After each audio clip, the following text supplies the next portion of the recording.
আমি CPIM পোৰাগাঁও ভেটুমৰী আৰু বগৰীগুৰি শাখায় বগৰীগুৰি পাথাৰ পঞ্চায়তৰ আজি শতাধিক মানুহে সমবেত হৈ খণ্ড উন্নয়ন বিষয়াৰ কাৰ্যালয়ত আমি বিক্ষোভ আন্দোলন সংগঠিত কৰিছোঁ।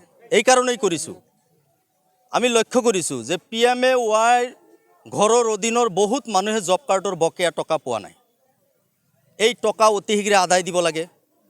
ৰেচন কাৰ্ড থকা প্ৰতিজন মানুহক অৰুণোদয় আঁচনিত নাম অন্তৰ্ভুক্ত কৰিব লাগে। তাৰ পিছত হৈছে আৱাস প্লাছৰ যিখন তালিকা হৈছে জিঅ' টেগ কৰাৰ মাজেদি, সেই তালিকাত যোগ্য হিতাধিকাৰীত নাম অন্তৰ্ভুক্ত কৰিব লাগে। আৰু তাৰ লগে লগে আমি অন্য চৰকাৰী দৰিদ্ৰ সীমাৰেখাৰ তলত বসবাস কৰা সকলো লোকক চৰকাৰী লেট্ৰিন দিয়াৰ ব্যৱস্থা কৰিব লাগে, চৰকাৰী শৌচালয় দিয়াৰ ব্যৱস্থা কৰিব লাগে।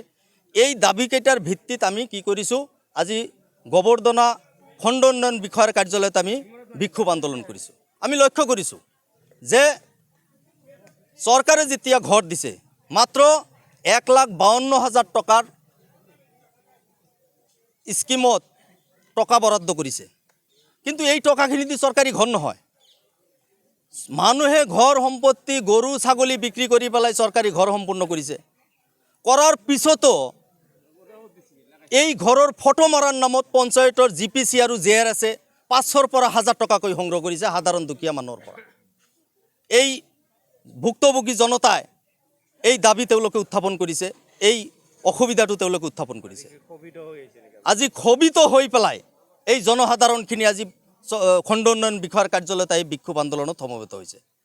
তাৰ লগে লগে আমি লক্ষ্য কৰিছোঁ যে দৰিদ্ৰ সীমাৰেখাৰ তলত বসবাস কৰা লোকসকলৰ কাৰণে চৰকাৰে যেতিয়া চৰকাৰী শৌচালয় আবণ্টন দিছে, এই চৰকাৰী শৌচালয় তালিকা কৰাৰ নামত মোৰ লগত পঞ্চায়তৰ কৰ্তৃপক্ষৰ লগত পঞ্চায়তৰ এজন কৰ্মচাৰীৰ লগত সম্পৰ্কটো ভাল, তাৰ কাৰণে মোৰ ঘৰত 4জন 5জনকৈ মানুহৰ নাম এই তালিকাত অন্তৰ্ভুক্ত হৈছে।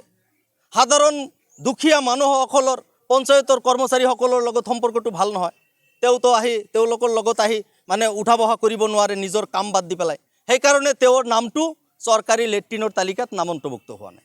আমি দাবী উত্থাপন কৰিছোঁ যে খণ্ড উন্নয়ন বিষয়াই আজি নিজে কৈছে যে আমি অতি শীঘ্ৰে জব কাৰ্ডৰ বকেয়া টকাখিনি আমি আদায় দিম। যদি জব কাৰ্ডৰ টকা চৰকাৰী লেট্ৰিন আৰু আৱাস প্লাছৰ যি তালিকা, এই তালিকাত যদি কোনো ধৰণৰ খেলিমেলি হয়, আমি কৈছোঁ যে 10 ছেপ্টেম্বৰৰ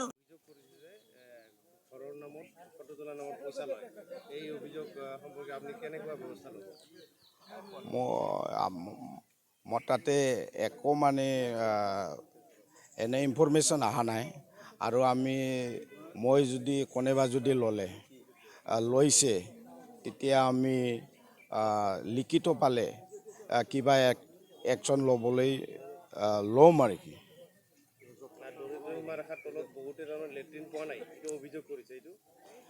লেট্ৰিনটো আমাৰ কথা নহয়, এইটো PEC ডিপাৰ্টমেণ্টৰ পৰা হয়।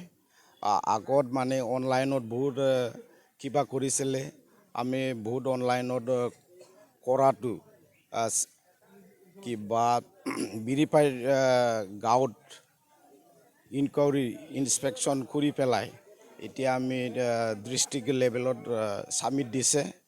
আকৌ আৰু তো একবাৰে মানে যিমানখিনি কিবা দিব সেইও মানে নাপাব, ষ্টেপ বাই ষ্টেপ এইটো মানে পাব আৰু কি। সকলোৱে